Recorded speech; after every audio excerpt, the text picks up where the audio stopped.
Le sang de Jésus, qui nous remet de sa justice par. le sang de Jésus, Oui, nous savons que Satan est vaincu par.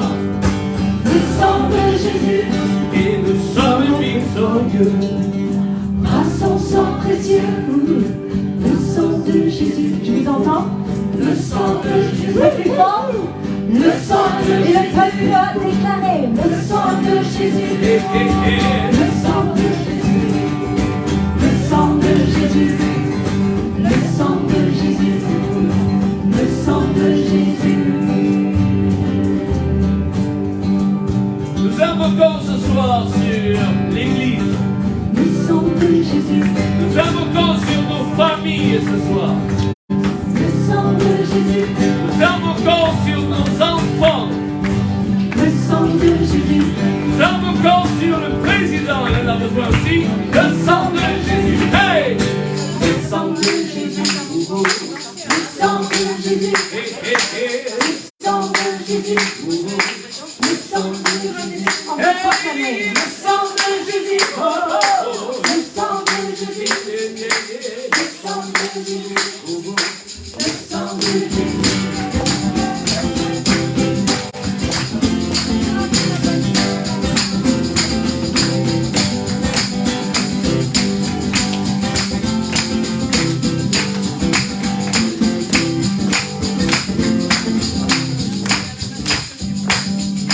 Nous sommes guéris par.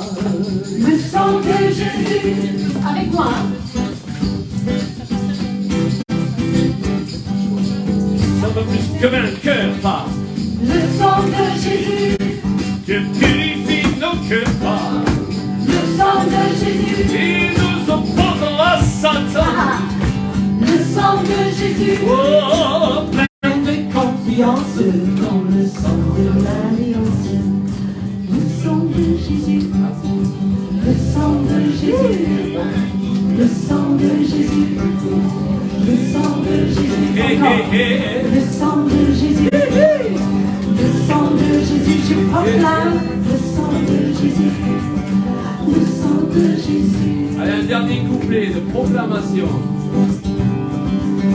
Nous sommes sauvés par. Le sang de Jésus. Et nous sommes délivrés par.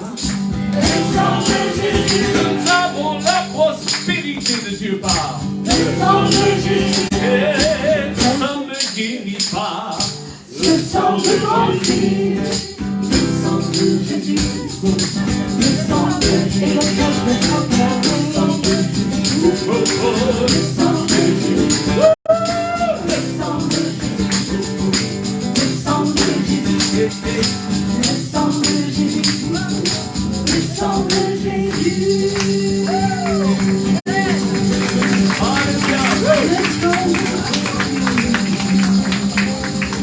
Alléluia. Ouais, nous voyons la puissance des proclamations. Hein. Il a envoyé sa parole, elle est guérie, mais cette parole, il l'a placée quelque part. Il l'a placée dans notre bouche. Alors, on a écrit un chant aussi qui s'appelle, avec Julien, Une bonne pluie. Vous avez remarqué quand on a besoin de pluie. Hein. Dans tout notre pays, on a besoin de pluie, mais on a encore plus besoin d'une pluie spirituelle qu'une pluie physique. C'est vrai que c'était juste avant de venir, je crois que c'était dimanche passé. Nous, on habite entre Toulon et Brignoles, pour ceux qui connaissent dans le Provence-Vert. Et malgré le fait qu'on est un peu en hauteur, on a eu un été peut-être le plus sec qu'on a eu depuis... En tout cas, il commence à enregistrer le météo. C'est ça ce qu'on nous a dit. Et vraiment, on a eu peut-être un orage ou deux cet été, mais c'était très faible. Et je sortis dehors et je regardais, j'ai pas un brin d'herbe. On dirait la Maroc. Il n'y avait que de la paille. Et vraiment, je dis, waouh. Et les nuages commençaient à venir. Et je dis, ouh, alors ils disent qu'il va y avoir un Anvers, peut-être 1 millimètre. Je dis, mais c'est rien ça. Ça vaut rien ça. Ce qu'on a besoin, c'est une bonne pluie. Mais pas une pluie dévastateur, pas une pluie qui va tout renverser. Et comme j'ai mentionné hier soir, la première pluie de la première saison, c'est pour ramollir le sol. l'arrière-saison, qui doit amener une pluie qui peut être absorbée ou reçue pleinement parce qu'il est déjà préparé par le prix précédent. Et ce que je me suis dit cet après-midi-là, je dis Seigneur, ça c'est super que ça ne soit pas juste un millimètre, mais vraiment qu'on puisse avoir une bonne pluie. Et pendant le temps que j'étais dehors, tout était jaune. Hein? Et d'un coup, il commençait à pleuvoir. Je dis, hey, si je sors dehors, je levais les mains dans le jardin. Je dis, Seigneur, ramène-nous une bonne pluie. Parce que j'ai aussi soif que mon jardin d'avancer encore avec toi. Ton peuple a besoin d'une bonne pluie. L'Église a besoin d'une bonne pluie. Moi, j'ai besoin d'une bonne pluie. Et je me rappelais de ce morceau. Et c'est pourquoi on l'a préparé pour cette semaine. Vous voulez le chanter avec nous? Amen.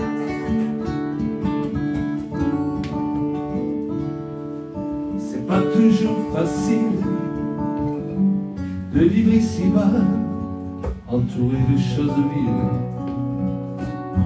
qui freinent nos pas, de supporter la vue de tant d'injustice, de voir le monde envahi par tant de malice, de voir le pauvre périr dans sa pauvreté, d'entendre les gens souffrir, brisés par le péché.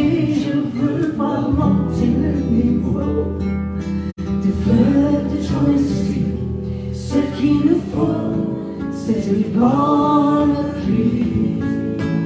Ce qu'il nous faut, c'est une bonne pluie. Ce qu'il nous faut, pour rafraîchir nos vies,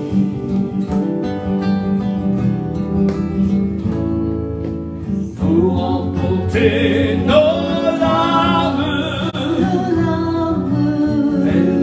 mouiller nos armes, ce qu'il nous faut, c'est une bonne pluie.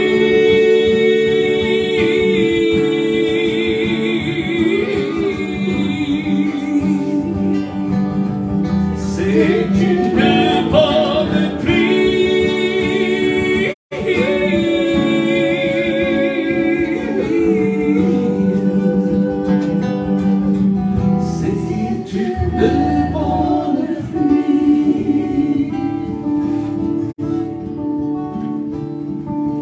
Une bonne pluie pour noyer nos têtes ces années qui nous rafraîchit. Une note de cœur en fait, une bonne pluie pour tout nettoyer, une bonne pluie, laver nos péchés, une bonne pluie pour faire pousser les graines de vie que Dieu a semées, une bonne pluie qui coule dans nos rues, une pluie bienvenue. Vous serez bienvenus? Amen. Ce qu'il nous faut, c'est une bonne pluie. Ce qu'il nous faut, pour rafraîchir nos vies,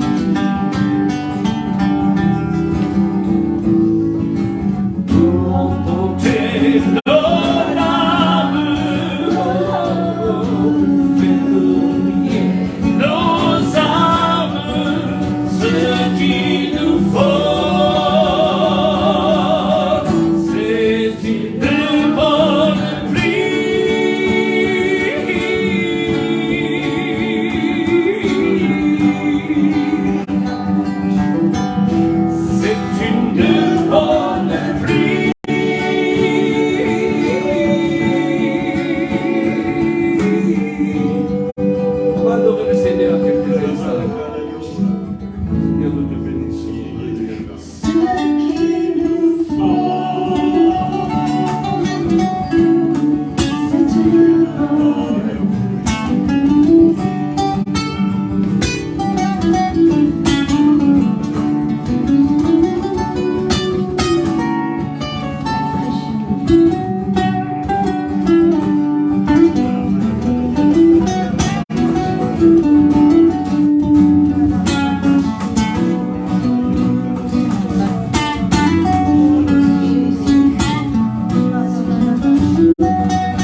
Seigneur, nous te remercions parce que nous sommes pleins d'espérance. On a parlé d'espérance bien sûr.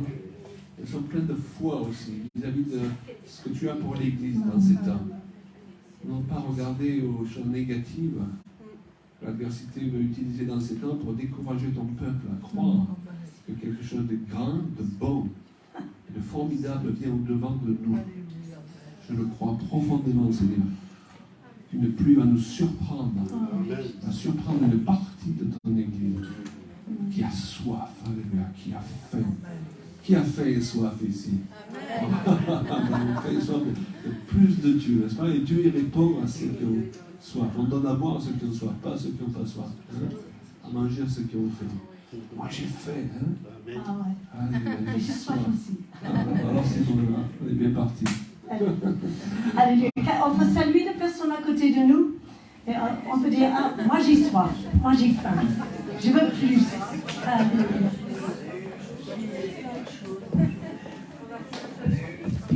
La connexion céleste. Oui, le son là. Bonsoir. Merci à vous. Amen. Claude? Un, deux, trois. Claude, how's that? Oui. Is that good? Hein? Je vais mettre à fond le son. Voilà, on est heureux de se retrouver. On a passé un très bon moment avec vous hier soir, ceux qui étaient là, et on anticipait. On entend tout. On a anticipé à l'idée de se retrouver ce soir. On ne veut pas essayer de refaire la réunion de hier soir, on veut juste comprendre ce que le Saint-Esprit il a pour nous ce soir, n'est-ce pas?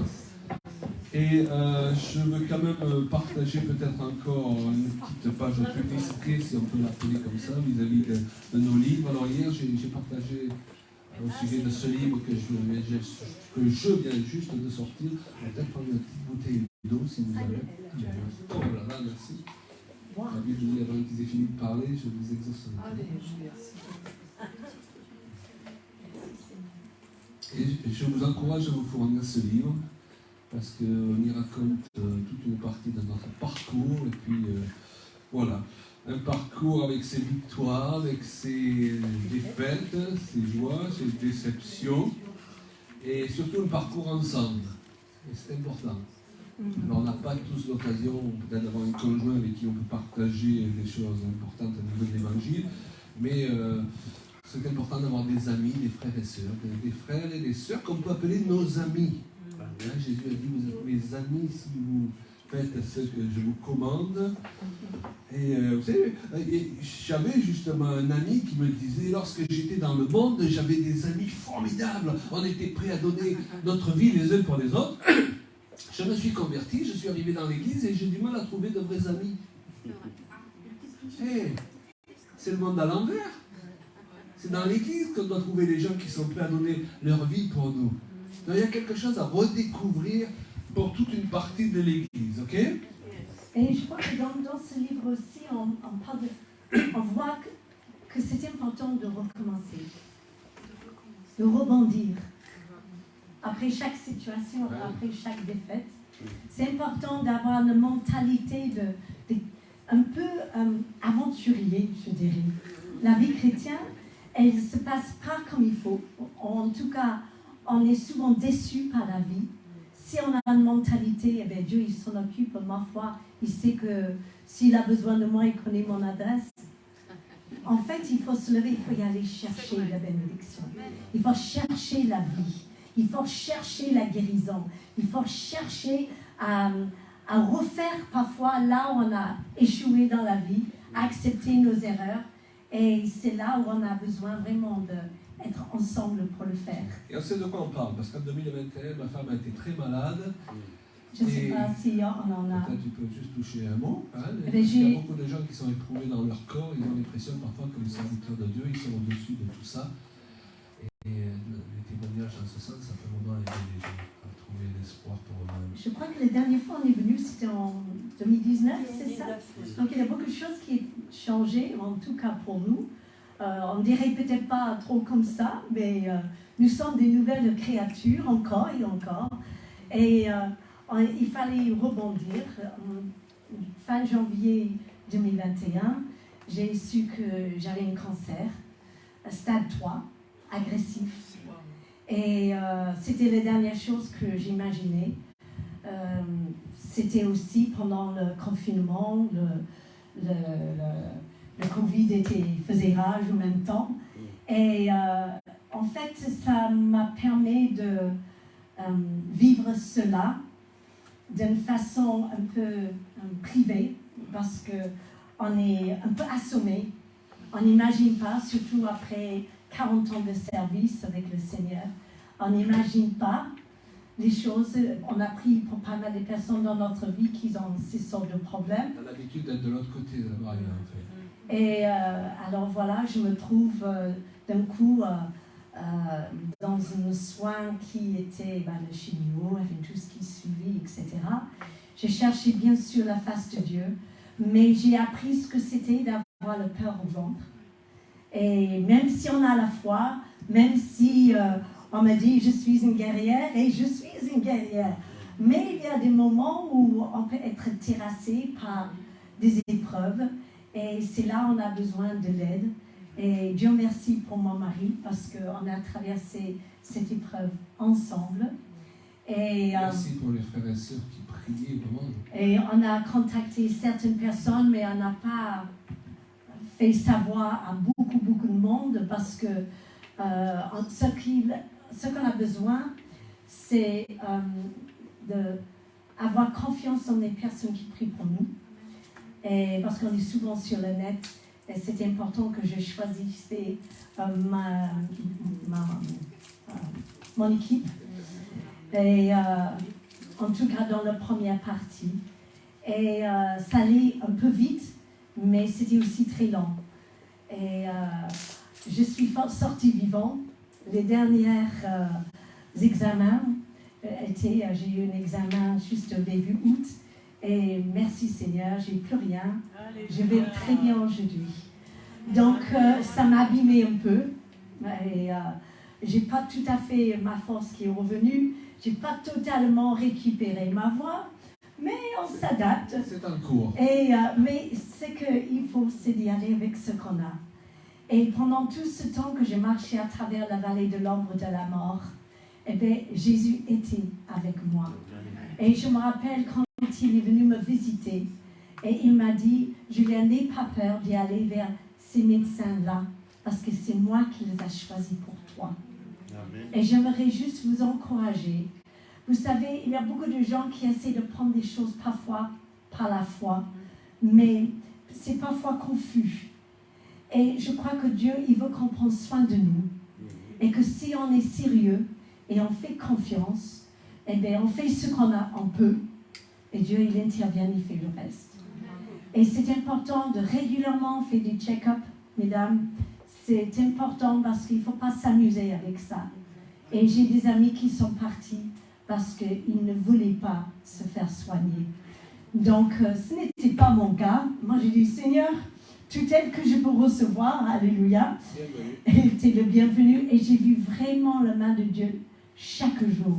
C'était comme l'empreinte de son bâton et sa boulette était partout. Par exemple, quand je suis allée trouver l'oncologue pour la première fois, j'étais un peu, n'est-ce pas? On serait tous dans ce cas-là. Et qui je vois, mais le secrétaire était un de mes amis que je connaissais depuis une dizaine d'années, qui était chrétienne. Je ne savais pas qu'elle travaillait là. Elle m'a dit, Julia, ne t'inquiète pas. Et c'est un excellent médecin et on va prendre soin de toi. Si tu as besoin de quoi que ce soit, on est là. Et voilà mon numéro. Et n'oublie pas, j'intercède, je prie pour toi. Waouh! Quand c'est comme ça, on peut avancer, n'est-ce pas?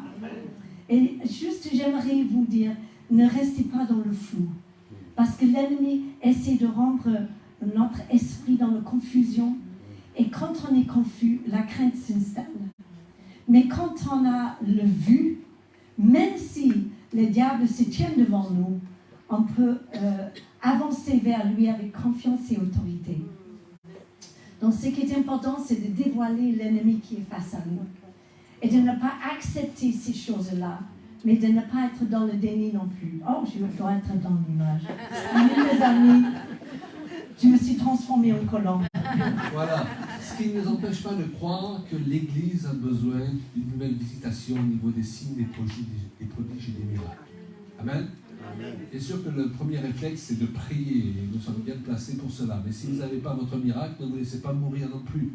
Voilà. On connaît plusieurs personnes, ils se sont laissés mourir par la foi. Et ça, c'est pas la foi, ok? Mais nous sommes confrontés à une réalité. Nous avons besoin d'une nouvelle visitation du Saint-Esprit pour que les puissances de manifestation et les guérisons instantanées surviennent et non pas au compte-gouttes. Amen. Là, j'ai eu une guérison sur le temps. Dans ma vie passée, j'ai déjà eu des guérisons instantanées. Qu'est-ce qu'on aime ça? Mais voilà, il faut vraiment croire que Dieu il est encore dans les guérisons aujourd'hui. Et il va restaurer et guérir. Et donc, comme je le disais tout à l'heure, nous croyons qu'il y a quelque chose de grand qui est en train d'arriver pour l'Église. Du moins pour une partie de l'Église. Je crois que... Et alors, ce n'est pas le thème de notre message ce soir, mais c'est pour ça qu'on ne chante pas beaucoup de chants, on veut le temps pour partager la parole de Dieu. Okay? On croit que Jésus vient chercher une épouse glorieuse. Et que c'est même le fait qu'elle est glorieuse qui motive, qui vient la chercher. Est-ce que vous comprenez? Voilà. La théorie de certaines personnes, c'est que Jésus vient chercher une église raplapla, là, qui est en train d'agoniser. Non, non, il vient chercher une église qui est belle. Elle a redécouvert la puissance du Saint-Esprit, la manifestation des dons de guérison, de tous les dons en action dans l'église. Et ça, pas de temps en temps, à chaque réunion. Amen. Il y a un peuple de prophètes, dans le sens général du terme, qui se lèvent pour changer le cours des choses. Et nous n'en sommes pas là. Donc vous pouvez dormir sur vos deux oreilles. Jésus ne va pas revenir cette nuit. Parfois on dit qu'il peut revenir à chaque instant. Non, il ne peut pas revenir maintenant parce que l'église n'est pas prête. Est-ce que vous comprenez? Oui. C'est ça qui va la motiver. Il est au ciel et à un moment donné, il va dire au Père, wow, elle est super. Il faut que j'y aille. Elle est prête. Pour l'instant, elle n'est pas très bien habillée, moi je trouve. Okay? Elle a pas mal de haillons. Et nous avons une mission chacun, eh bien, c'est de préparer l'épouse. Voilà une mission que nous avons dans ces temps. Et à un moment donné, cette épouse, elle va manifester des signes, des prodiges et des miracles parce que c'est sa vocation. Et nous sommes en panne dans les milieux évangéliques de signes, de prodiges et de miracles. Amen. D'accord? Amen. C'est pourquoi il faut attendre ça pendant chaque réunion. À chaque réunion. Est-ce que vous le croyez? Alléluia. Vous avez envie de le voir? Amen. Vous attendez cela? Yes. Alors ça va venir dans ce cas-là. Alléluia. Donc, je finis ma présentation de mes livres. Alors, j'ai écrit un livre aussi qui s'appelle « Oui, il le permet ». Oui, c'est pas parce que Dieu permet certaines choses qu'elles sont selon sa volonté. En aucun cas, Dieu envoie le cancer aux gens. C'est un père digne de ce nom. Est-ce que vous comprenez? Maintenant, il y a des choses à comprendre parfois dans le fonctionnement des choses spirituelles. Donc ça s'appelle « Oui, il le permet ». C'est pas parce que Dieu permet certaines choses que ces choses correspondent à sa volonté. Dieu permet les crimes, il permet les viols, il permet les vols. Ça ne veut pas dire que c'est sa volonté, vous êtes d'accord? Mais nous sommes, nous, le peuple de Dieu, placés sur cette terre pour faire accomplir sa volonté. Mais ça dans l'unité, pas en étant des serviteurs de Dieu solitaires qui travaillent dans leur coin juste pour prouver qu'ils ont un grand ministère. Il va falloir passer à autre chose, il va falloir apprendre à travailler les uns avec les autres pour produire une onction plus puissante. Alléluia. Est-ce qu'il y a quelqu'un peut-être qui a un petit budget, qui aurait du mal à se payer une brochure de 5 €? Je lui offre volontiers. Voilà, ce frère. Attention là. Oh, bien. Alors, hier, je n'avais pas mené cette brochure, mais là aussi, nous aimons bien aborder des sujets de controverse, parce que le diable utilise justement beaucoup de points de l'écriture mal compris pour empêcher beaucoup de personnes de rentrer dans leur destinée. Et il a utilisé certains versets de l'écriture complètement sortis du contexte pour empêcher beaucoup de femmes de rentrer dans leur destinée. Et dans cette brochure, ça s'appelle comprendre le sujet des ministères féminins. Ah, mesdames. Et le Seigneur, il est pour que les femmes se lèvent. Amen. Simplement, il faut expliquer certains versets, non pas d'une manière légaliste, mais en les replaçant dans leur contexte et parfois dans leur traduction d'origine. Alléluia. Est-ce qu'il y a une femme qui aimerait avoir cette brochure? Voilà. Bon, attention. Et puis, nous partons du principe que la justice doit exister dans l'Église. Amen. Et dans un domaine où les choses sont souvent injustes, c'est dans le domaine des divorces. Il y a beaucoup de gens qui ont divorcé et ils se retrouvent dans une église où on les fait sentir comme des chrétiens de seconde catégorie. Des gens qui ont déjà souffert, qui ont été victimes une première fois, on les rend victimes une seconde fois. Moi, je me dis qu'il y a quelque chose qui ne va pas dans l'interprétation de la parole de Dieu. Donc, il faut qu'il se lève des prédicateurs qui disent on ne va pas suivre ce mouvement d'interprétation imbécile de l'écriture. Amen. Voilà, est-ce qu'il y a une personne qui serait intéressée par cette brochure? Dans la Monique, elle trouvera que... Ah, oui, voilà. Alors, vous venez la chercher parce que je risque de pocher l'œil de quelqu'un. Voilà, donc nous allons attaquer notre message justement qui, ce soir, est assez particulier. C'est un message sur la grâce. C'est l'apôtre Paul. Lorsqu'il parle du message qu'il annonce, il ne dit pas c'est le message de la repentance, c'est le message de l'accusation, même si la repentance est quelque chose de très important. Et la vie chrétienne, on accède au salut par la repentance, et la repentance est quelque chose de notre vie de tous les jours ensuite. Okay? Mais je me suis rendu compte à un moment donné que parfois nous prêchons le message de repentance d'une manière tellement accusatrice qu'au lieu de nous s'amener dans la présence et dans la joie du Seigneur, ça nous amène à la dépression. Vous connaissez ces messages de repentance là? Quand tu l'as entendu, tu as envie de disparaître sous la carpette. Certainement parce qu'il n'est pas prêché avec équilibre. Et donc, notre message, c'est un message de grâce et de repentance aussi, mais nous aimerions vous aider à comprendre le rapport indissociable entre la repentance, la grâce et la compassion. Il y a dans la nature humaine, à cause de la chair, en chacun de nous, une tendance à accuser facilement les autres et parfois à s'accuser soi-même. Si bien que souvent, nous cherchons même à faire en sorte que les gens se sentent le plus mal possible. On a l'impression parfois, et ça peut être le cas de certains prédicateurs, que pour pousser une personne à changer, que ce soit notre conjoint, nos enfants, les gens à qui on prêche, bien, plus on va les faire se sentir mal et minables, plus ils vont changer. Or, la réalité est tout le contraire. Plus je me sens accusé, moins j'ai envie de changer. C'était l'ancienne façon de faire. Je sais que chez mes parents, chez mes grands-parents, on ne parlait pas de certaines choses. Les parents demandaient bien sûr jamais pardon à leurs enfants quand ils faisaient des erreurs. Et que pour faire pression pour que l'enfant travaille bien à l'école, on les faisait sentir minables. On les faisait dire « Oh, mais tu n'arriveras jamais à rien !» Et on ne réalisait pas, à ce moment-là, qu'en fait, on était en train de le programmer pour échouer dans ses études. Vous connaissez ces sortes de choses? Pour en faire des... Et pour faire des accusés? Non. Des rebelles. Oh oui, bien sûr. Parce qu'en fait, l'effet, il est le contraire, en fait, de ce qu'ils essayaient de produire. Mais on finit par avoir des rebelles ou des frustrés. Et en fait, comment on appelle ça? D'être agressifs à leur tour. Les enfants, ensuite, ils se défendent. Et donc, au lieu d'avoir une relation d'amour avec leurs parents, où ils pourraient être encouragés par eux, ils étaient tout le temps sur le défensif. Mais ce n'est pas comme ça que Dieu va agir avec nous. Et vous savez pourquoi? Parce que le problème est que qui dit accusation, dit accusateur. Et l'accusateur, c'est... Donc, vous allez me dire, mais le Saint-Esprit, alors, il ne veut pas mettre le doigt sur les points qui doivent changer dans ma vie ou sur mon péché? Bien sûr, mais il y a une différence entre la conviction de péché et l'accusation. Et vous savez, le problème là aussi, c'est que parfois le diable, parfois même souvent, il aime se faire passer pour Dieu. Et il aime refaire la voix du Saint-Esprit. Il y a même le serviteur de Dieu qui disait que Jésus lui avait enseigné très clairement qu'il y a une catégorie de démons dont le travail, c'est de refaire la voix du Saint-Esprit. C'est pour ça que beaucoup de ces prophéties, de ces l'Éternel m'a dit, vous devez analyser, faites attention. Tout ce qui parle, soi-disant, de la part de Dieu, ne parle pas réellement de la part de Dieu. C'est pourquoi l'apôtre Paul nous dit, ne méprisez pas les prophéties, mais analysez toutes choses. Surtout si quelqu'un vient parler sur ta vie. Si je dis à ma femme, chérie, j'ai reçu qu'on va partir en Chine demain, et qu'elle ne l'a pas reçu, c'est pas parce que la Bible dit, femme, soyez soumise à vos maris, qu'elle doit dire amen. Non, je vais dire, mais on va prier, on va voir si tu reçois. Tous les deux.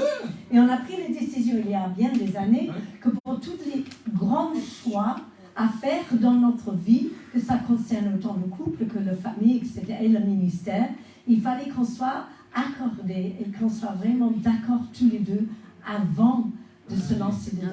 Alors, si quelqu'un te dit, Dieu m'a montré que tu dois te marier avec moi, mais que vous ne l'avez pas reçu, dites-lui... Attends que le Seigneur... Ou vous dites plus précisément, Dieu m'a montré que tu dois te marier avec elle ou avec lui, et que vous ne l'avez pas reçu, dites-lui, marie-toi toi-même avec. Ne vous laissez pas diriger par les prophéties. Si vous êtes dirigé par l'Esprit de Dieu en vous. Et sous la Nouvelle Alliance, les prophéties et les prophètes, merci Seigneur pour les prophètes, mais les vrais, ils sont là pour confirmer ce que le Saint-Esprit vous a déjà dit. Et on a vu que ça produit beaucoup de dégâts déjà dans les générations précédentes, dans l'Église, des personnes qui sont après 20 ans, 30 ans de mariage, ils finissent par divorcer. Ils disent, mais je ne l'ai jamais aimé, mon mari. C'était le pasteur qui a prophétisé que je devais me marier avec. Attention. Et c'est terrible. Dernièrement, j'ai écrit un article sur Facebook et c'était vraiment chrétien, arrêtez de parler tout le temps avec Dieu m'a dit, Dieu m'a montré. Occasionnellement, oui, mais si tout ce que vous pensez, ça devient Dieu m'a dit. Ça y est, il y a beaucoup de gens, parce qu'ils ont vu Dieu leur parler à un moment donné, merci Seigneur, Dieu parle, il parle tous les jours. Amen. Mais parce qu'ils ont entendu clairement Dieu leur parler un jour, à partir de là, tout ce qu'ils pensent, c'est Dieu m'a dit. Et ça dévalue vraiment la parole de Dieu. Au bout d'un moment, on ne vous prend plus au sérieux, et quand Dieu vous parle vraiment, on ne le croit plus. Oui, aussi quand quelqu'un dit, mais Claude, tu sais, Dieu m'a dit, mais à un moment donné, il n'y a pas de discussion. Tu ne peux pas discuter, Dieu t'a dit. On ne va rien dire.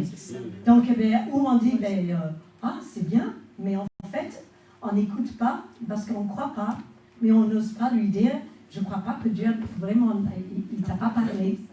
Donc ça, c'est la manipulation. façon de s'imposer un petit peu dans une discussion, parce qu'on a peur que l'autre va dire non, alors on ajoute la phrase, ah mais Dieu m'a dit, et d'un coup on pense qu'on aura plus d'autorité. Mais ça ne marche pas comme ça. Et vous devez savoir, on continue à ouvrir des parenthèses sur le sujet, parce qu'il est important que la manipulation et le contrôle, même au nom de prophétiser, même si on met le nom de Jésus, c'est une forme de sorcellerie. C'est le principe de la sorcellerie. La sorcellerie consiste à pousser quelqu'un de faire quelque chose qu'il ne ferait pas de par sa propre autorité. Donc, on doit le mettre en condition de stress, ou de séduction, ou d'intimidation, ou alors, on se fait plaindre. De toutes ces manières, tu vas me tuer si tu fais ça. Ok? Si quelqu'un vous met sous pression, ne prenez aucune décision. Ça rime, sous pression. Parce que là où est l'Esprit du Seigneur, il y a la liberté. Et quand Dieu veut que vous soyez en état de prendre des décisions importantes, ce n'est pas sous le stress, ce n'est pas dans la précipitation, c'est dans le calme et la confiance que sera ta force. Et si nous parlons ainsi, c'est que dans le passé, parfois on a pris de mauvaises décisions avec mon épouse, où on s'est laissé influencer par des gens qu'on croyait être si spirituels, et on s'est aperçu par la suite que leur vie ne correspondait pas du tout au grand titre qui se donnait. Et que finalement notre opinion n'était pas inférieure que eux. Mais dans l'exemple de ce monsieur qui voulait acheter une voiture, oui. Donc, Qui va chez le concessionnaire. Oui, non, on va pas rentrer là-dedans. Parce qu'on va partir dans un autre message. D'accord. Sur la manipulation. La prochaine fois qu'on vient, on fera un message sur le contrôle et la manipulation. D'accord. Et je vous raconterai l'histoire du concessionnaire qui est allé acheter une voiture. Voilà.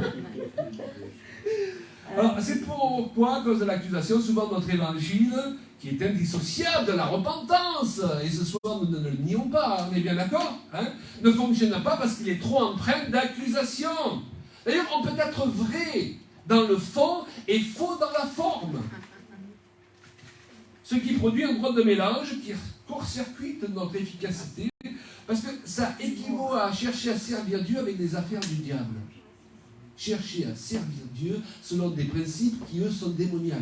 Il y a beaucoup de chrétiens qui ne se rendent pas compte qu'ils servent Dieu selon des principes.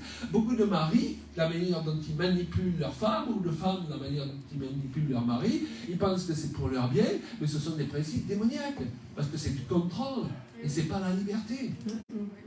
Hello?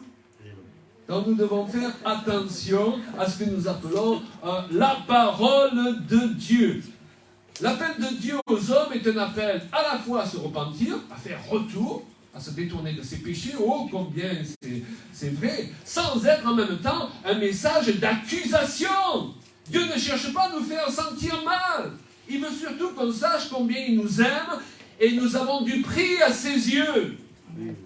Et il veut même que ce soit la prise de connaissance de cette vérité qui nous pousse à vouloir évoluer. Plus tu vas accuser ton enfant et le faire sentir mal, moins il va avoir envie de t'obéir. D'ailleurs, quelqu'un disait, un enfant n'écoutera pas toujours ce que son père lui dit, mais il suivra son exemple. Okay? Il y a trop de gens qui parlent et qui ne donnent pas un exemple à suivre. Jean 3,16, le verset par excellence du message du salut, ne nous dit pas que Dieu il a regardé ce monde en se disant « Quelle bande de pauvres types ! Il faut que je fasse quelque chose pour ces idiots quand même, dit Dieu. » C'est pas ça. Mais Dieu a tant aimé le monde. Et il l'a aimé dans l'état dans lequel il était. Il n'a pas approuvé l'état du monde.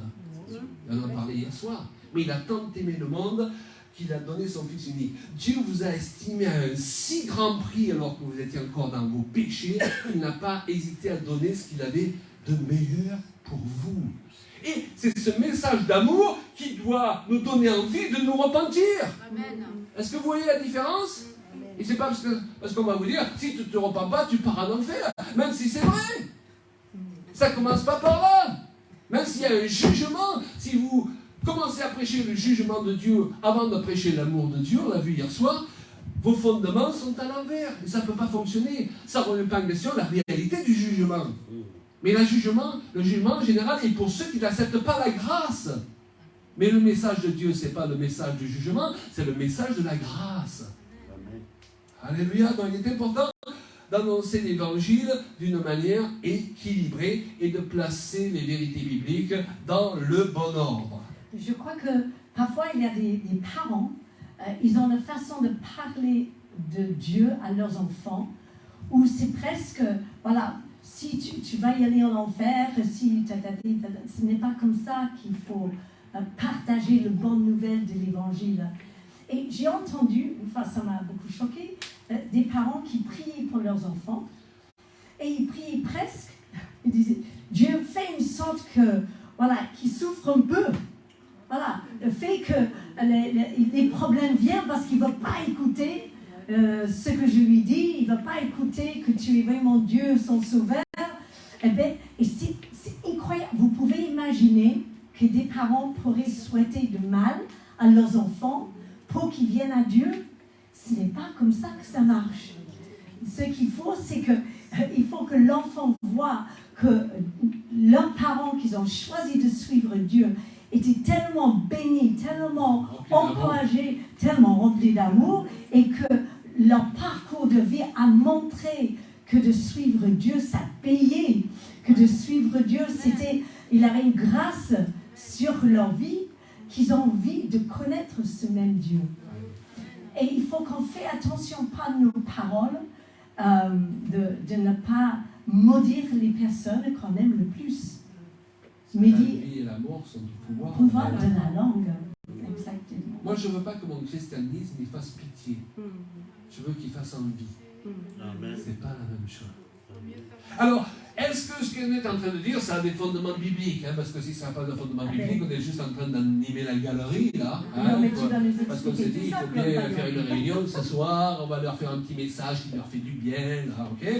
Et c'est pas ça l'idée. Donc, il nous faut des fondements bibliques, on est bien d'accord. Alors, prenons le premier, que j'aime beaucoup. Quand Pierre, dans la barque, il ressent le poids de son péché, convaincu seulement par la présence de Jésus dans sa barque, qu'il a besoin d'être sauvé. Le Seigneur Jésus ne cherche pas à l'humilier. Il ne lui demande pas de se traîner devant lui pour l'absoudre. Traîne-toi, Pierre, allez, encore une heure. La confession de Pierre et la reconnaissance spontanée de son état suffit à Jésus. Il lui demande même pas de faire la prière évangélique classique. Avance-toi, Pierre, tu vas répéter après moi. Et j'ai rien contre quand c'est approprié, ok? Mais parfois, c'est juste de la tradition. Je suis pour tout ce qui est conduit par l'Esprit. Mais voyez-vous, le Saint-Esprit, il ne veut pas nous conduire toujours de la même façon. Et là, il ne lui demande pas de faire la prière évangélique classique pour le salut, mais il l'amène de suite à la vision de ce qu'il a préparé pour lui. Tu seras pécheur d'homme. Dieu, il voit plus loin. On a besoin de chrétiens qui voient plus loin en nous lorsqu'ils nous regardent. Les enfants, ils ont besoin de parents qui voient plus loin que ce qui ne sont pas encore aujourd'hui. Et c'est ça, prophétiser. C'est quoi prophétiser? C'est parler ce qui n'existe pas aujourd'hui. Et pour cela, il faut avoir une vision sur le futur. Et Dieu, il touche Pierre par sa bonté, non pas par un message de culpabilisation, si je peux dire, ou culpabilisateur à 2 balles. Et c'est ce que produit d'ailleurs cette attitude de Jésus chez Pierre, une repentance profonde et pas superficielle du tout. Voyez-vous, le problème est que beaucoup prêchent la gravité de la situation. Ils prêchent le péché, ils prêchent l'accusation, au lieu de prêcher la grâce qui seule nous situe à vraiment changer. Hey. Oui, il faut parler du péché. ne vous méprenez pas sur ce que je veux dire. Mais la Bible dit que là où le péché a abondé, la grâce a surabondé. Pour ça que je parle de péché, je dois parler ça de grâce. Donc en fait, tu es en train de dire, c'est que certaines personnes viennent à Dieu parce qu'ils sont conscients de leur état de péché et ils crient à Dieu pour être pardonnés, et d'autres viennent à Dieu parce qu'ils sont tellement convaincus que Dieu existe, ils reçoivent le Saint-Esprit, ou ils reçoivent Dieu dans leur cœur, et à cause de ça, eh bien, ils réalisent qu'ils ont besoin de passer par la repentance. Mais les deux sont bons. En fait, pour moi, c'était plutôt la comme ça. manifestation de l'amour de Dieu, comme Pierre dit, Moi, quand j'ai donné mon cœur à Jésus, ce n'était pas autant... J'ai pas repenti d'abord. En fait, il a sauvé ma vie. Et parce qu'il a sauvé ma vie, et parce que j'avais entendu sa voix qui m'a parlé, je me dis, Dieu, tu es vraiment concerné par moi, tu m'aimes vraiment. Oh, je veux te connaître, je veux te donner ma vie. Et après cela, eh bien, j'ai donné mon cœur, et quand j'ai donné mon cœur, bien sûr, je lui ai demandé pardon parce que j'étais conscient que j'étais une pécheresse. Mais Claude, toi, c'était plutôt le contraire. Moi, au contraire, j'ai réalisé mon état de misérable. Tout ça pour vous dire qu'il n'y a pas de règle absolue. Arrêtons de fixer des règles. Que Dieu vous visite, c'est ce qui importe. C'est ça. Qui vous visite et vous tombez par terre, c'est bien. Qui vous visite et vous restez debout, c'est bien. De toute façon, il y a des gens qui tombent 10 fois par terre et se relèvent, ils sont pires qu'avant, tant qu'ils restent debout. Est-ce que vous comprenez ce que je veux dire? Et là, nous avons des réunions, parfois, où tout le monde tombe par terre. C'est bien, mais on ne recherche pas obligatoirement ça. Ce qu'on veut, c'est des transformations réelles. Et n'essayez pas d'avoir l'expérience de l'autre. Je me rappelle une époque... Certaines personnes qui étaient là, alors, quand on priait, vous voyez les gens tomber par terre, et il y en a qui disaient, ah, si je ne tombe pas par terre, je vais passer devant les dieux. Donc ils se laissaient tomber par terre, c'est là qu'ils se faisaient mal. Ne cherchez pas à remplacer le Saint-Esprit. Parce qu'on est tous uniques. Et ne vous croyez pas moins spirituel parce que vous éclatez pas de rire ou... Non, avec ma femme, on fonctionne de manière complètement différente. Parfois, elle part dans tous les sens, et moi, je reste stoïque. Ou sinon, lui, quand il prie, eh ben, il fait des tranchées dans le couloir chez nous. Je l'entends marcher. Il est un creux maintenant. Et elle est dans le canapé, elle bouge et moi, pas. je suis là, je suis assise, et je reçois. Tout est bien. Et vous avez des couples où la femme dira, mais chérie, il faut que tu t'assoies avec moi, sinon ça ne marche pas. Ou le mari dira, il faut que tu marches avec moi, sinon ça ne marche pas. Laissez les gens tranquilles. Alléluia. Et laissez-les vivre leur christianisme avec le Saint-Esprit à leur manière. Respectez qu'ils ne fonctionnent pas comme vous. Et déjà, un homme ne fonctionne pas comme une femme. Vous avez remarqué, messieurs? Mais notre relation avec Dieu est unique et il devrait nous ressembler. Et si on fait les choses simplement parce que tout le monde dans l'église fait comme ça, eh bien on perd la valeur de ces gestes. Mais quand on est à la maison, quand on est seul avec le Seigneur, c'est là où Dieu nous voit. Et c'est là où il prend plaisir parce qu'il crée une relation personnelle avec nous.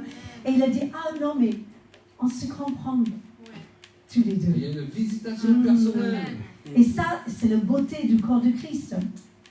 Deuxième exemple. Deuxième exemple. Toi, dit Julia, Oui. je vous aime. Ah, c'est gentil. Ça fait plaisir. Le contraire, Je ne sais pas quoi dire. C'est très bien. Merci beaucoup. Un autre exemple frappant, hein, on a pris deux exemples vraiment incontournables, c'est l'exemple de la femme samaritaine. Un jour, Jésus rencontre une femme samaritaine et au lieu de la fuir, pourquoi? Parce que déjà, les Juifs ne parlaient pas aux Samaritaines. Non, c'est vrai. Et les hommes ne parlaient pas aux femmes. Et en plus de ça, c'était pas dans la coutume qu'un homme s'arrête pour parler à une femme. Hein. Exactement. La Bible dit d'ailleurs que les disciples, ils le voient et ils s'étonnent de ce qu'il parle à une femme. Exactement. Et normalement, eh bien, même les disciples, ils étaient choqués quand ils voyaient que Jésus était en train d'adresser la parole à une Samaritaine. On peut même ouvrir une parenthèse. Souvent, tu ouvres cette parenthèse pour dire que même dans l'Église, il faut qu'on ait un rapport avec les personnes de notre sexe sans que ce soit toujours un rapport de séduction. On doit pouvoir avoir des amis femmes, des amis hommes, sans que ce soit basé sur la séduction. On devrait vraiment ramener un petit peu des relations qui existaient peut-être dans le temps un peu plus simplement, parce qu'aujourd'hui, la société est tellement compliquée et tout le monde cherche une arrière-pensée. Rien n'est simplement « Oh, je t'ai amené un cadeau. » Oui, m'a fait un sourire. mais pourquoi? Mais alors, on a le droit de sourire à quelqu'un, ça qui s'imagine qu'on va se marier avec lui. On nous a dit de faire tellement attention qu'on ne peut pas parfois juste avoir l'élan du cœur, simple et pur.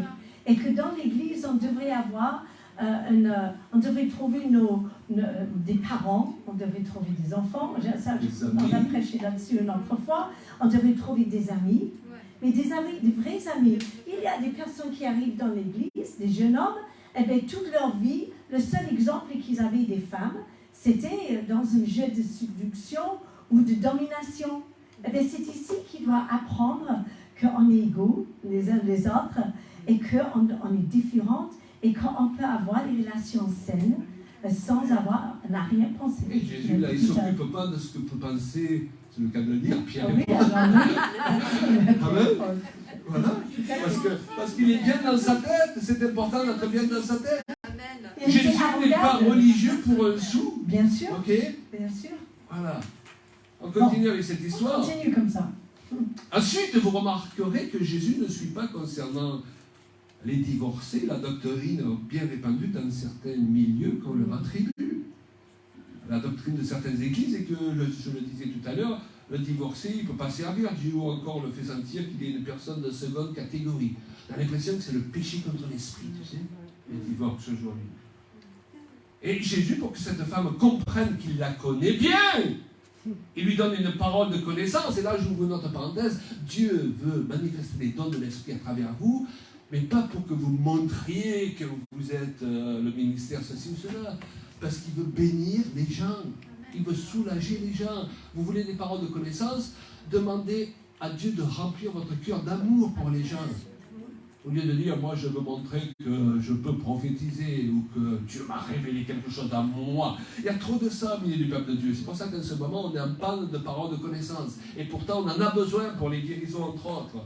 Donc Jésus lui donne une parole de connaissance au sujet du nombre de maris qu'elle a eu jusqu'à présent. Lui précisant que l'homme avec qui elle vit actuellement n'est même pas son mari. Vous parlez d'une femme dysfonctionnelle. Dysfonctionnelle. C'est ça qu'il faut que vous réalisiez. Quand on vit à Christ, on est tous dysfonctionnels. Amen. Et lorsque vous vous convertissez, On de reste personnes dysfonctionnelles perdues, vous devenez une personne dysfonctionnelle sauvée.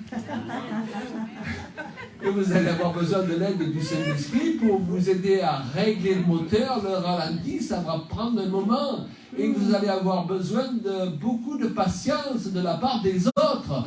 Un couple, c'est quoi? C'est deux personnes dysfonctionnelles qui ont décidé de fonctionner ensemble. Et de s'aider chacune dans leur dysfonctionnement. Et petit à petit, ça va de mieux en mieux. Mais c'est un travail, c'est une chose. Il y a un chemin. Si les choses étaient juste en changé d'un coup comme ça, eh bien, on n'apprendra pas la profondeur de la raison pourquoi ces choses ont changé. Mais attention, le diable dans un couple, pareil dans l'église, il veut qu'on se juge chacun Quand vis-à-vis c'est du sujet ça. où l'autre il est faible. Exactement. Alors que Dieu nous a mis ensemble pour qu'on se couvre chacun. Et Que je ensemble, couvre l'autre dans le domaine où il est faible au lieu de l'accuser, et que l'autre me couvre dans le domaine où je suis faible. Je ne sais pas pourquoi, il y a certaines choses pour moi, c'est très facile et c'est compliqué pour elle, et d'autres pour moi c'est une montagne et c'est très facile pour elle. Ben oui. Pourquoi? Parce que nous avons des dons différents, une grâce différente. Et pourquoi est-ce que nous sommes ensemble? Eh bien, pour nous aider dans les domaines où nous sommes faibles chacun. Et c'est pourquoi c'est une telle bénédiction d'être au couple. Amen. Alors, il y a beaucoup de gens qui disent « Ah, non, mais aujourd'hui, on n'en a pas besoin, je suis très bien toute seule. » C'est vrai. Mais quand on a la grâce d'avoir quelqu'un à nos côtés, ça nous permet de mettre nos dons au service de l'un et l'autre, mais aussi de pouvoir assurer d'une façon plus large dans une sphère qui nous sont inaccessibles si on était seul. Donc lui, il va s'occuper d'un certain côté le ministère, moi de l'autre côté, et ensemble, on arrive à avoir un impact. C'est elle qui bricole chez nous. Ah oui, heureusement. La dernière fois que j'ai bricolé, j'ai mis des étagères dans mon bureau. Elles tiennent bien, hein. Mais ma femme m'a demandé pourquoi les vis étaient passées de l'autre côté du mur. Et que j'avais de poussière qui tombait sur mon bureau. Ben, ils sont comme là. Poussière qui tombait sur son ordinateur. Bon. C'est pas grave, j'ai mis une table devant. On va arrêter sur ce sujet. Hein. Mais enfin. Et alors, on revient à cette femme samaritaine, d'accord? Oui, revenons. Et là, on a un cas particulier. Elle n'est pas juste divorcée. Non. Non, elle a divorcé, elle s'est remariée. Elle a redivorcé, elle s'est remariée. Elle a redivorcé, elle s'est remariée. Elle a redivorcé, elle s'est remariée. Elle a divorcé, elle s'est remariée. Et maintenant, le dernier avec qui elle vit, c'est même pas son mari. Aïe, aïe, aïe. Mais est-ce que c'était sa faute? On va y revenir tout à l'heure. Vous avez peut-être divorcé, ou vous êtes soit seul, soit remarié. Il y a des chrétiens assez intelligents et spirituels pour vous juger et vous faire sentir mal. Mais cette femme, elle s'est mariée, elle a divorcé 5 fois, et maintenant elle vit à la colle avec un bonhomme. Alors, c'est pas pour vous encourager à vivre à la colle. Hein? Même si vous vivez à la colle, mariez-vous. Hein? Faites les choses dans les règles, ok? Mais Dieu, il nous prend tel que nous sommes à l'instant où il nous visite.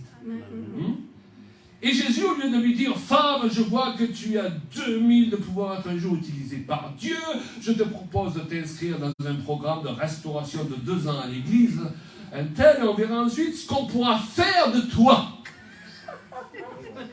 Non, il lui montre l'intérêt qu'il lui porte. On a besoin que les gens nous montrent l'intérêt qu'ils nous portent. Montrez aux gens qu'ils ont de l'intérêt pour vous. Et que vous n'êtes pas là juste parce que vous cherchez qu'est-ce qu'ils peuvent vous donner. Il lui montre l'intérêt qu'il lui porte et à quel point il est venu pour les gens dysfonctionnels. Non, il n'est pas là pour en rajouter. Jésus voit plus loin que le fait que cette femme est complètement à l'ouest. Hein? Et ce qu'il ne nie pas. Mais juste, il voit plus loin. J'aimerais que vous ressortiez ce soir en voyant plus loin. Et plus loin, ça signifie un regard prophétique. Hein? Je crois que Jésus, il sondait son cœur. Il le connaissait. Ouais. Il le connaissait tellement bien. Il était là à chaque échec qu'elle a eu dans sa vie. Mais encore, est-ce que c'est parce que peut-être elle avait tellement un sale caractère qu'il n'y a pas un homme qui l'a supporté? C'est possible aussi. Mais peut-être c'était aussi qu'elle était simplement abusée depuis qu'elle était toute jeune et qu'elle n'a pas choisi des choses. Et le fait que dans la société à l'époque, c'était l'homme, il suffisait qu'il écrit une lettre. Ah, j'ai envie de changer. Mais c'était une telle honte pour une femme d'être seule. Eh bien, elle se trouvait vite fait d'être avec quelqu'un, même s'il n'aimait pas, même s'il abusait d'elle, même s'il profitait. Attention comment nous jugeons les gens. Hein. Vous pouvez dire, bah, cette femme, c'est parce que c'était une nymphomane, une obsédée sexuelle.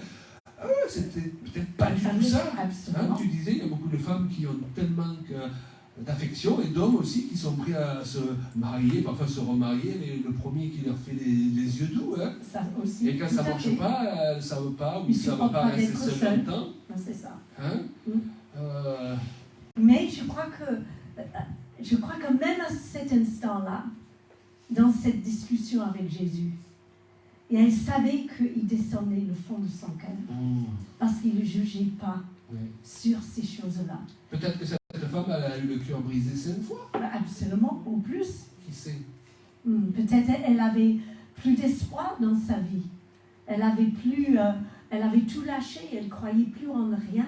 Et c'est d'ailleurs pour ça qu'à l'époque, Jésus donne ce verset que l'homme ne sépare pas ce que Dieu a joint. Il ne s'adresse pas à toutes les situations de couple, il s'adresse aux gens de l'époque qui avaient le droit de répudier leur femme et d'en changer quand ils le voulaient, comme ils voulaient. Et c'est à ces gens qu'il s'adresse. Il ne s'adresse pas à quelqu'un aujourd'hui qui se fait battre par son mari ou autre, et dont on va donner un conseil bien pastoral. Il faut surtout subir. Il faut un christianisme intelligent. Il faut revenir à un christianisme intelligent. La parole de Dieu, ce n'est pas pour nous rendre stupides, c'est pour nous rendre intelligents. Et avant tout, Dieu, il est là, Jésus, il est là pour qu'on soit libérés de ceux qui nous veulent du mal ou qui veulent absolument nous détruire. D'ailleurs, l'oppresseur, il est souvent à l'extérieur, mais parfois il peut se trouver aussi à la maison. Pas chaque fois, mais parfois. Et tu as tout à fait raison. Je rebondis pour dire que Dieu est un libérateur. Yes. Okay? Alors faites attention, si vous oppressez quelqu'un, Dieu il va finir par le libérer de vos mains. Amen. Ok? Et vous dira, ah, c'est le diable, c'est pas toujours le diable. Ah, j'ai perdu ma femme. Oui, non, mais peut-être. T'avais qu'à mieux la traiter. Alors ça ne concerne pas toutes les situations, nous sommes bien d'accord. Mais n'oubliez pas, Dieu est un libérateur. Dans les temps dans lesquels nous sommes entrés, Dieu ne va accepter aucune sorte de joug dans son Église. C'est une épouse qui sera belle. Amen. Et des choses qu'il a acceptées hier, et même dans le réveil d'hier, ne seront pas acceptées dans le réveil qui vient. Alors nous prêchons la bénédiction, nous prêchons les guérisons. Alléluia! Mais rappelez-vous que le temps des actes, c'est aussi Ananias et Saphira qui tombent raide mort. Et peut-être qu'aujourd'hui, merci Seigneur de ne pas nous envoyer toute la mesure du Saint-Esprit que nous réclamons. Parce que peut-être on retournerait du culte et on dirait, oh, on a été visité par Dieu. Les gens nous diraient, et qu'est-ce qui s'est passé? 10 morts.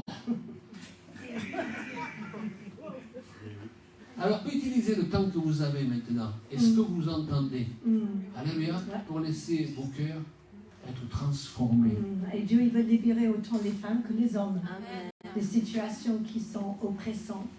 Et, alors voilà, l'idée n'est pas de dire qu'on doit encourager les gens à faire n'importe quoi. Vous êtes bien d'accord? Ou qu'ils n'ont pas changé. Comme le disait quelqu'un, Dieu nous aime tels que nous sommes, mais il nous aime trop pour nous laisser tels que nous sommes. Hein? Dans notre message ce soir, c'est pas la grâce de Dieu, peu importe, si vous ne changez pas, elle est accessible. Non, ça c'est se moquer de Dieu. Maintenant, Dieu vous visite tel que vous êtes, il vous visite dans votre dysfonctionnement et Dieu vous aime. Et il veut manifester cet amour avec tellement de puissance que ça vous donne envie de changer. Et changer, ça signifie se repentir, faire retour. Wouh, yeah, yeah. Alors que tu es encore dans ton dysfonctionnement, Dieu voit le potentiel chez toi. Alléluia. Potentiel. Dites-le à votre voisin, Dieu voit le potentiel chez toi. Alléluia. Dieu voit le potentiel chez toi. Merci Seigneur. Alléluia. Ça fait du bien. On a besoin d'entendre ces choses et on a besoin de parfois, vous connaissez ces choses-là, mais parfois il faut les entendre avec d'autres mots, d'autres exemples. Et cet exemple de la Samaritaine,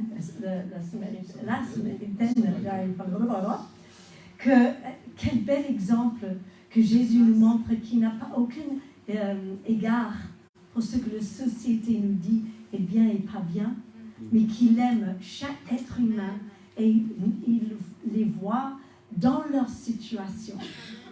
Et il vient jusqu'à chez eux pour les sauver.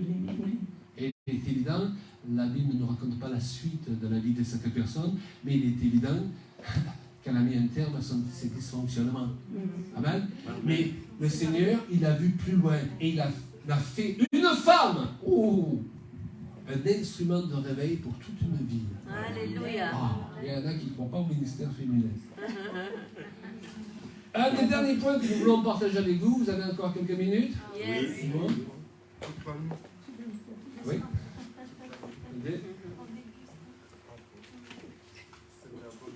Vous voyez, nous partageons avec notre cœur ce que nous croyons. Nous avons tout un parcours dans le monde chrétien. On a tout vu. Le bon, le mauvais, le moins bon. Et bon, aujourd'hui, n'hésitez pas à parler avec notre cœur ce qu'on croit. Mais personne n'est parti à courant, je ne sais pas genre. Je pense que ça va passer. Dans Romains 2,4, il y a cette vérité puissante qui va confirmer tout ce que nous avons dit, qui est exprimée par Paul, qui nous dit que c'est la bonté de Dieu qui doit nous pousser à la repentance. Considérez que la bonté de Dieu, dit Paul, vous pousse à la repentance. Wow! La bonté de Dieu le Père qu'on manifeste, tu le disais tout à l'heure, concrètement, par exemple, à ses enfants, peut les amener à reconnaître que c'est le Dieu que servent papa et maman qui leur inspire d'être si bon à leur égard. Ce doit donc être un bon Dieu. Et les gens dans cette église, ils sont tellement gentils. Ils doivent servir un Dieu bon. Et parfois, les gens qu'on rencontre, les seuls exemples de Dieu vivant dans leur vie va être vous, qui passent ou qui décident de s'impliquer dans leur vie. Et donc, c'est pourquoi Dieu, il a besoin de chacun de nous. Et à travers nous, les gens vont voir la bonté de l'Éternel, l'amour, la miséricorde, le pardon, l'équilibre, la justice, la maîtrise, le sérieux, le calme au milieu du tempête qu'on a parlé hier. Ce n'est pas que des petits actes d'amour. C'est quelque chose qu'on a appris avec mon épouse ces dernières années, Dieu il nous appelle à faire une démonstration de qui il est. Et Dieu il est un Dieu d'abondance. Et j'ai bien aimé l'exemple que donne Todd White.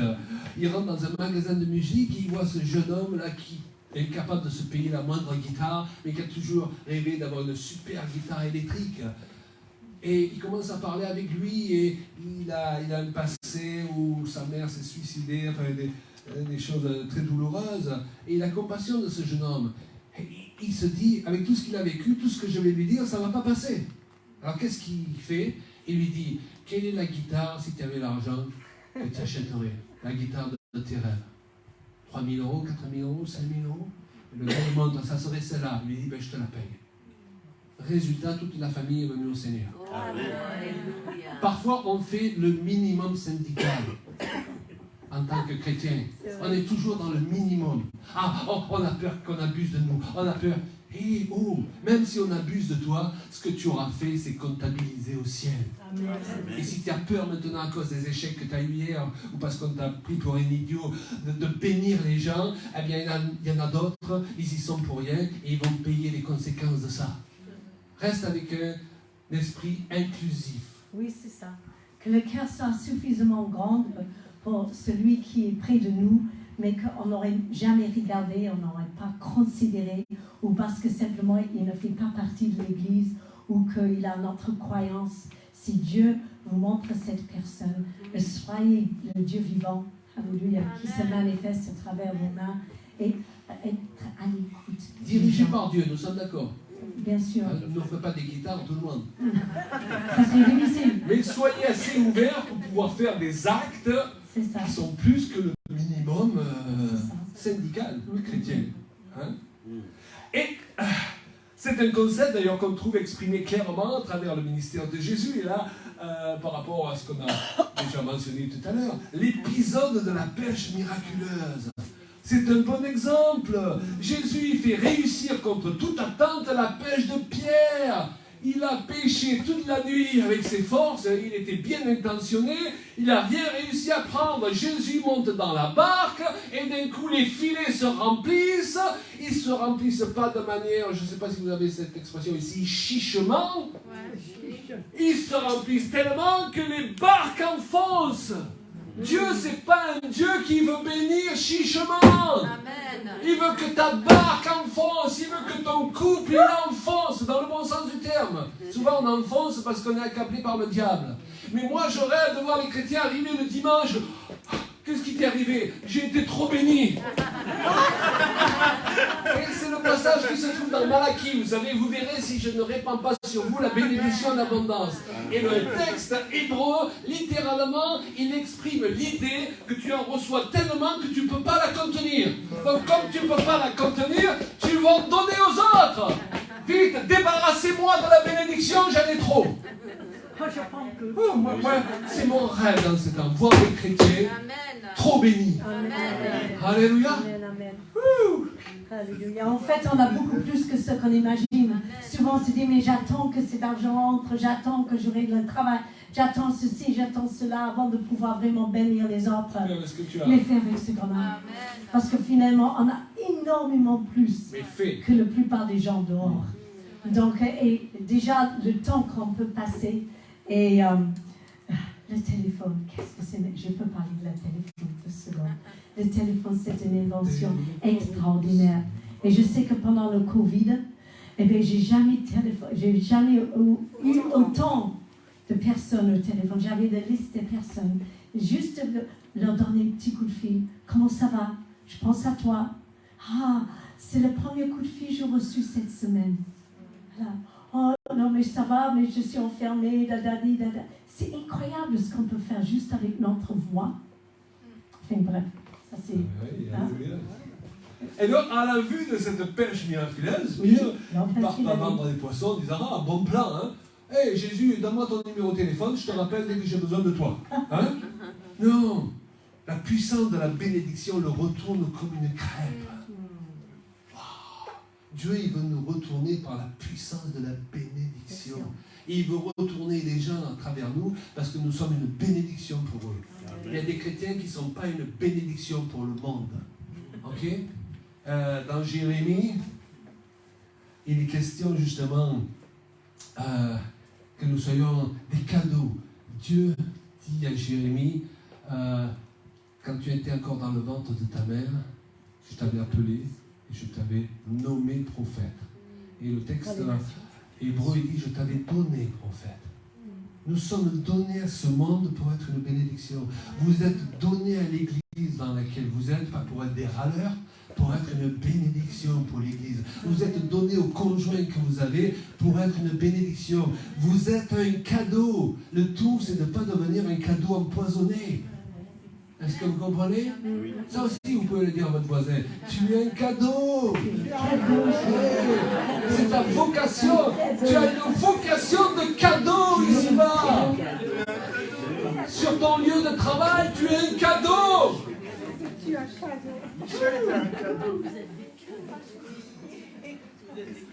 Est-ce que nous avons beaucoup de cadeaux ici? Réalisez, c'est votre vocation de cadeau. Voilà, et nous terminons en disant qu'il est important donc de ne pas se tromper de message en annonçant l'évangile, comme en enseignant la parole de Dieu. Ce qui signifie qu'il nous faut présenter les fondements doctrinaux dans leur ordre d'importance et prioritaire. On ne remet pas en question la repentance, on ne remet pas en question le jugement, mais le message, c'est le message de la grâce. Amen. Et fonctionne avec la grâce, la repentance, le jugement, nous sommes bien d'accord, mais ça commence pas par là. Ça commence par Dieu qui t'a tant aimé, qu'il a donné ce qu'il avait de meilleur, le plus grand des cadeaux, Jésus. Alléluia. Parce que le mot grâce, ça signifie à la fois don gratuit, mais ça signifie aussi don du meilleur. Et c'est gratuit parce que ça coûte trop cher. Et je ne méritais pas cette grâce.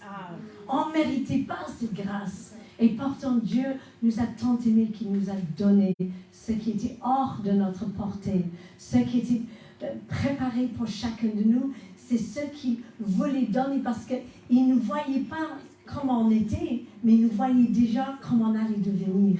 Amen. Et parce qu'il a ce regard sur nous, ça change tout. Parce qu'il veut nous bénir, il veut nous encourager, mais parce qu'il nous voit tel que lui, tel qu'on était préparé depuis la fondation du monde. Parlez à vos enfants comme vous croyez qu'ils vont devenir. Nous, on a 2 filles qui marchent à la fois avec le Seigneur, on a 2 fils qui ne marchent pas avec Dieu, mais on leur parle comme à des princes. Alléluia. Pour qu'ils se rappellent un jour qu'ils sont des princes choisis par le Seigneur. Alléluia. Et qu'ils réalisent que un jour, qu'ils ont envie vraiment de suivre le Dieu de leur papa et de leur maman. Et ils sont conscients aujourd'hui, c'est en train de bouger chez nous. Parce que vraiment, ils réalisent que déjà, ils sont sous une certaine couverture de bénédiction par nos prières. Alors il faut rester fidèle, continuer de croire, parce que le jour viendra. Moi, je prie, poursuivez, Seigneur, alléluia, avec la bénédiction. Pas, Seigneur, qu'il soit éprouvé tellement que le jour, il soit éprouvé tellement qu'il crie à Dieu par la douleur. Mais je veux, Seigneur, qu'il soit... il se trouve dans cette barque avec Pierre, avec cette moisson de pêche miraculeux, parce qu'ils ont vu la bénédiction de l'Éternel qui déborde. Il y a un verset que j'aimerais dire en Actes 20, 24, Paul, il parle de la merveilleuse nouvelle de la grâce de Dieu. On devrait porter en nous cette merveilleuse nouvelle.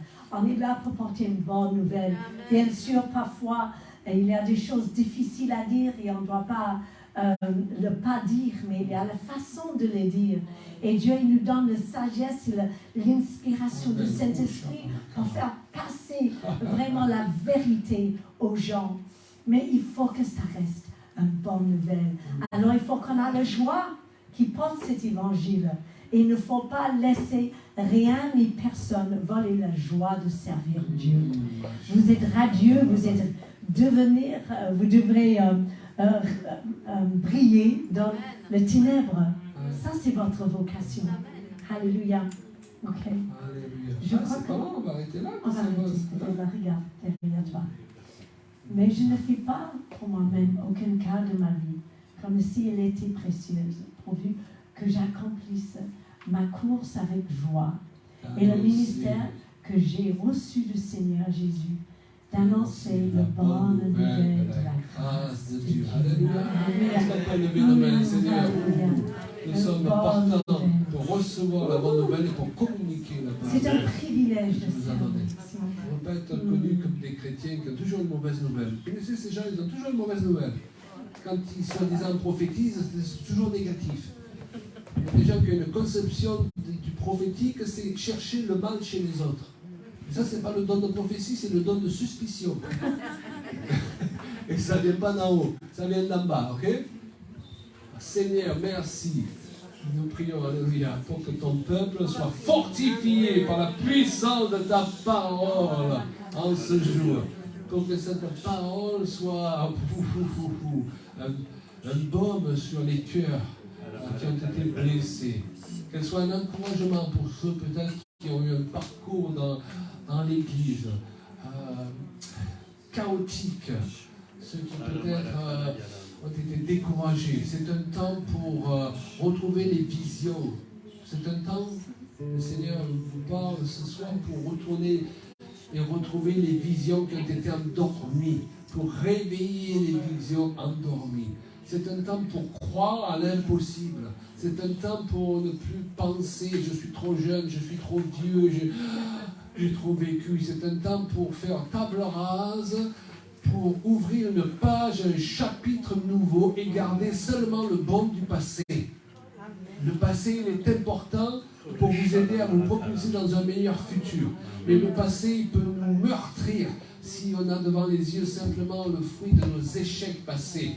Or, pour Dieu, lui, dans son livre, il n'y a que ce que vous avez réussi qui est gardé. Lui, ce qu'il voit, ce n'est pas vos échecs. Vos échecs qui sont lavés dans le sang précieux de Jésus-Christ. Alléluia. Donc, regardez les autres et regardez-vous comme Dieu vous regarde. Amen. Alléluia. Et n'hésitez pas à rebondir à partir de là où vous vous trouvez. Seigneur, prenez le temps juste de parler à Dieu. L'apôtre Paul, il agit sur cette forme qu'il parle à lui-même et à Dieu. Il y a un temps où on peut parler à nous-mêmes et à Dieu.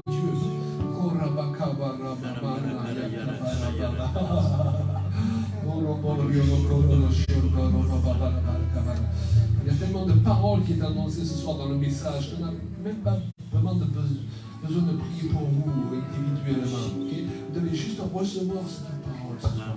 Laissez-la pénétrer, laissez-la vous guérir si besoin est. Oh, j'ai comme une vision là. Dieu est en train de rallumer.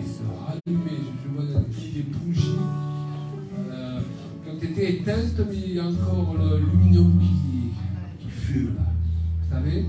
Ça veut dire que le diable fait peut-être croire que la bougie, on ne pouvait plus la rallumer maintenant, ça fait trop longtemps. Mais en réalité, il suffit juste d'approcher l'allumette. Il suffit juste de recevoir la bonne parole d'encouragement. Le Seigneur te dit, c'est pas trop compliqué, c'est pas aussi compliqué que ce que tu imagines. C'est un temps où le Seigneur, il va agir rapidement. Parce que le diable agit rapidement et Dieu n'a pas l'intention d'être de reste, mes amis. Arrêtons de parler de ce que le diable fait. Arrêtons de dire « Oh, ça va mal dans le monde ». Oui, c'est vrai, mais ça va aller bien dans toute une partie du peuple de Dieu. Parce que la Bible dit « Les ténèbres remplissent la terre, mais sur toi sa gloire paraît. » Sur toi sa gloire paraît. Il y a toute une partie de l'Église qui va voir la gloire de Dieu paraître. Qui va dire « Mais ça, je crois y avoir vu beaucoup de choses, mais ça alors c'est vraiment extraordinaire. » Et il y a même un passage dans l'Écriture qui dit que Dieu va faire une chose tellement incroyable qu'il ne nous en révèle pas tous les détails parce qu'on ne serait pas capable de le croire, tellement c'est extraordinaire. Et c'est ce que Dieu a pour plusieurs d'entre nous. Alléluia. Il nous a fait échapper à la maladie, il nous a fait échapper à l'esprit religieux, il nous a fait échapper à la critique, aux paroles qui blessent.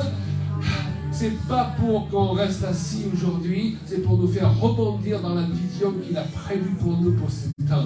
Et c'est une vision glorieuse, alléluia. C'est une vision pour que sa gloire soit manifestée. Et c'est quelque chose que Dieu va révéler à son peuple. Une nouvelle dimension de gloire. Quelque chose qui va nous asseoir, nous étonner parce qu'on ne s'en sent pas digne humainement par là. Mais Dieu il voit plus loin que ce que nous on voit. Alléluia. Dieu, il voit plus loin. On va juste l'adorer quelques instants. Merci Seigneur. Laissez le Saint-Esprit passer dans ces rangs-là ce soir. Il y a des geysers qui veulent jaillir là. Ça fait longtemps qu'ils n'ont pas jailli chez certains. Il y a une joie que Dieu veut ramener dans ton cœur. Et tu vas la voir se manifester. Tu vas repartir ce soir. Elle va se manifester déjà dans la voiture. Ça va bouillonner dans tes entrailles.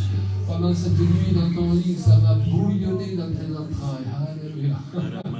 Dieu est en train de réveiller notre esprit. Oh là, il veut nous amener dans une dimension que nous ne pouvons mériter par nous-mêmes, mais que sa grâce nous offre. Oh, alors que nous étions encore pécheurs, il nous a fait grâce. Alors maintenant, nous sommes ses enfants, à plus forte raison. Alléluia. Merci Seigneur.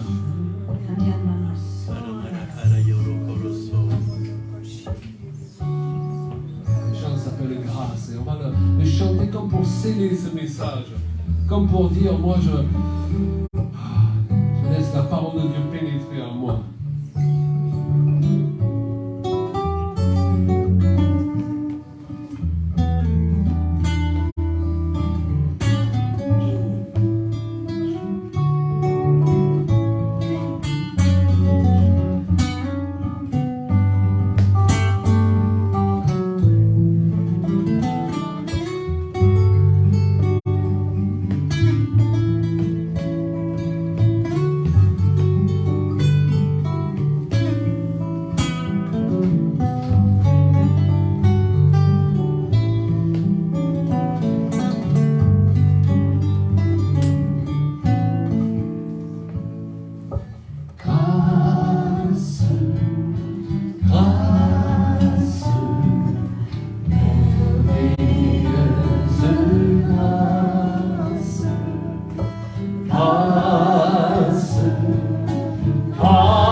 passage ici qui font partie de notre assemblée. Nous invoquons la grâce de Dieu ce soir. J'invoque ta grâce, ta grâce, Grâce,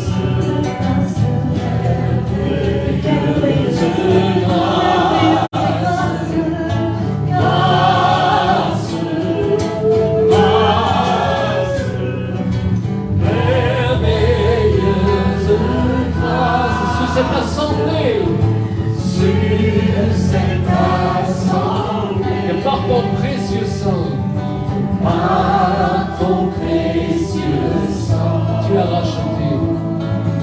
Tu as racheté. Alléluia. J'invoque la puissance de ta grâce, Seigneur.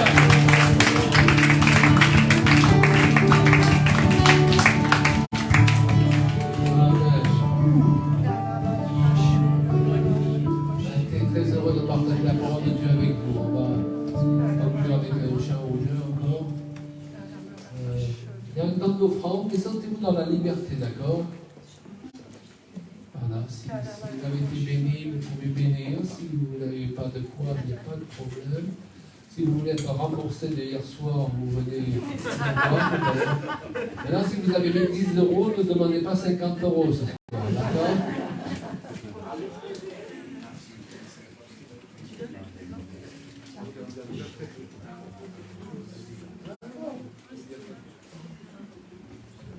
Je veux dire gloire à Dieu.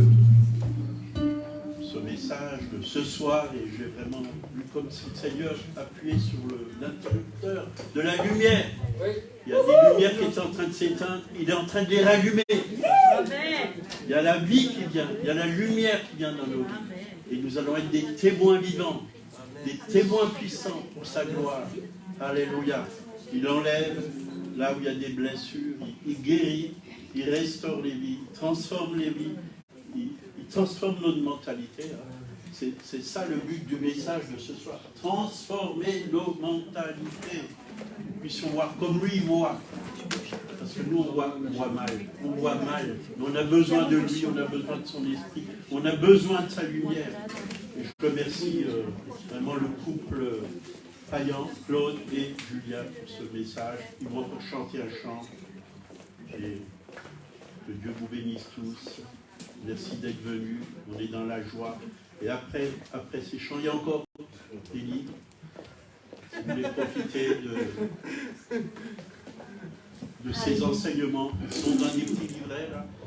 Moi, je les ai tous. Le but de ces livrets, c'est d'ailleurs que beaucoup de gens qui ont du mal à lire un livre trop long puissent se retrouver à pouvoir lire. C'est un témoignage que nous sommes. Quel plaisir. Quel plaisir d'être dans votre présence de Dieu.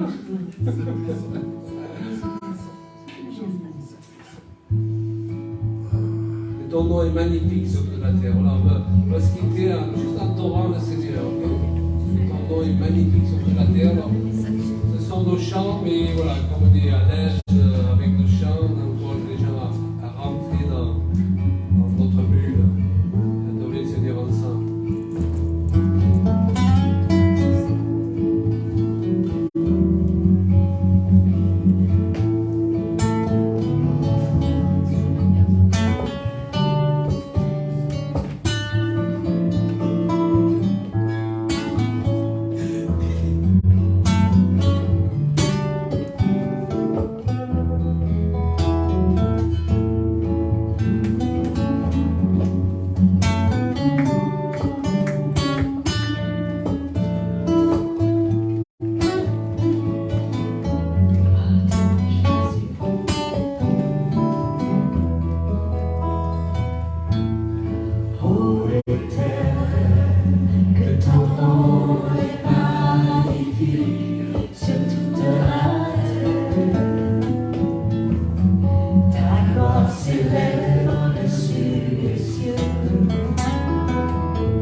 Devant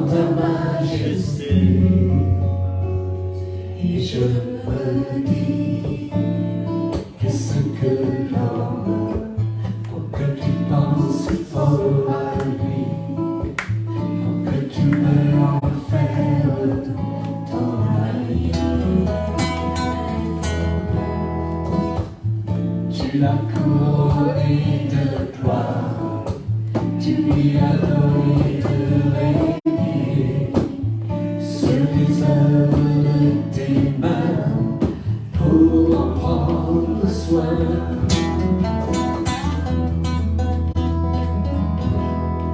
Ô Éternel, Tu es bon.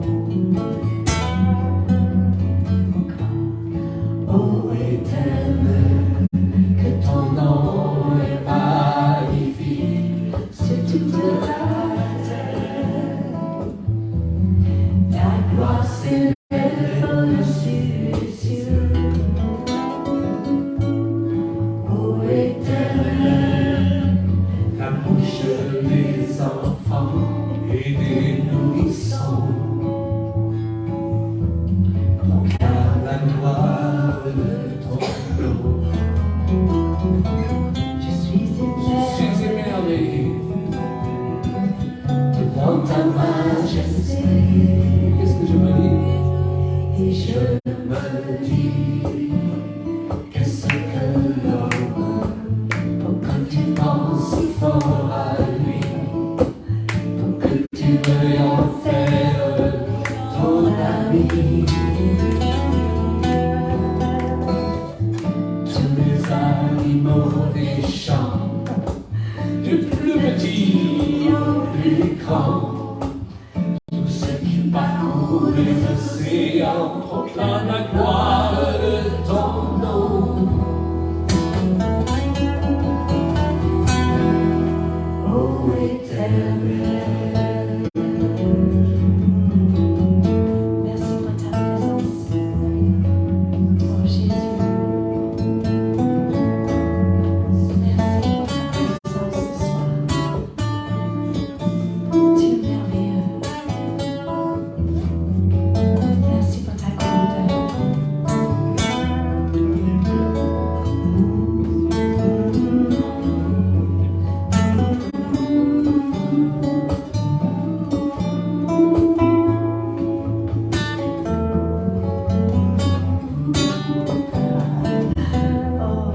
Oh, Dieu.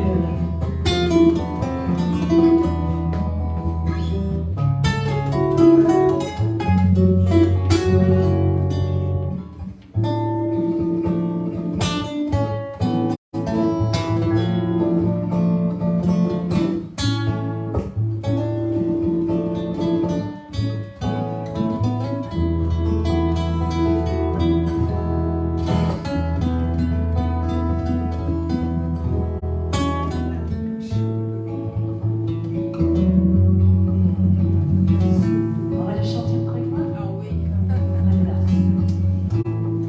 ô Éternel, que ton nom est magnifique sur toute la terre. Ta gloire s'élève au-dessus des cieux. Ô Éternel, quand je contemple l'ouvrage de tes mains, les astres et les temps du loin, je suis émerveillé devant ta majesté. Et je me dis, qu'est-ce que l'homme, pour que tu penses si fort à lui, pour que tu veuilles en faire ton ami.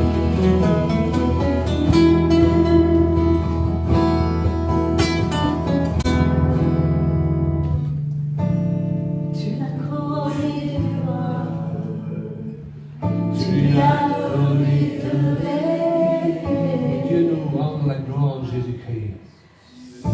sur les œuvres de tes mains pour en prendre Jésus-Christ, le Seigneur nous donne, il nous rend la gloire qu'avait Adam lorsqu'il marchait sur cette terre.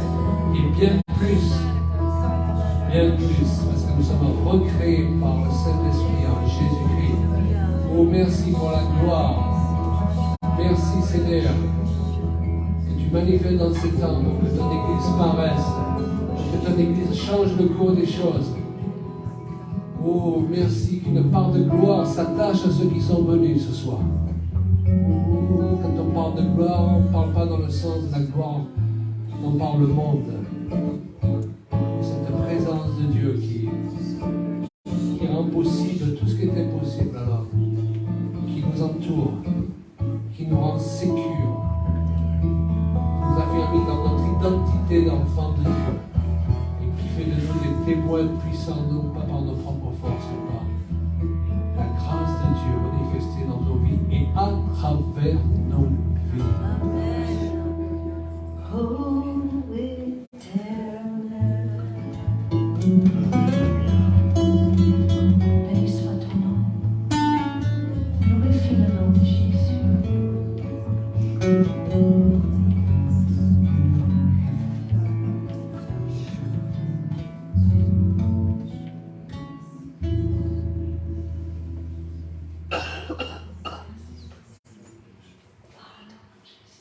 Que le Seigneur vous bénisse. On dit, allez en paix. Ce soir, on vous dit, allez en paix. Ne laissez personne vous voler cette paix, d'accord? Voilà. Si quelqu'un vient là tout excité, vous lui dites, voilà, tu te calmes. Amen. Amen. Soyez bénis. Merci. Soyez bénis. Amen.